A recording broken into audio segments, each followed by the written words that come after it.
This is the CIMIS station. CIMIS is a system organized by the Department of Water Resources where they have a lot of stations all over the state where they measure how much water grass uses, and then scientists can say, oh, those avocados over there use 80% of what the grass used, or maybe you can say these pumpkins behind me used 10% more of what the grass used.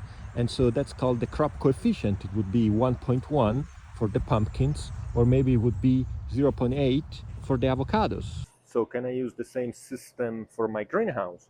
Can I connect to the CIMIS website and download some data to decide how much water my vinca needs, my sunflowers need, my basil needs? Well, not really. And the reason why is that the net radiation inside the greenhouse is a lot lower than outside. The temperature is higher, and the relative humidity generally is also higher, meaning that the vapor pressure deficit is lower. So what do?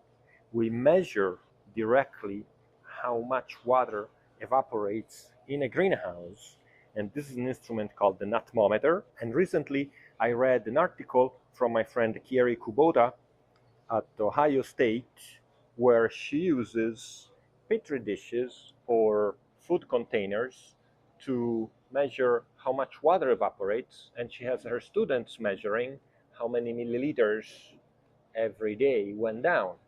Fortunately, I don't have students, but I have load cells.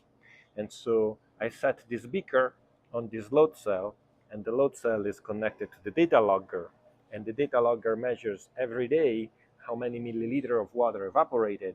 And then I divide by this area, and I turn it into inches of water used. That maybe will be 1/10 of an inch. And then I can use them to decide how much water my plants need.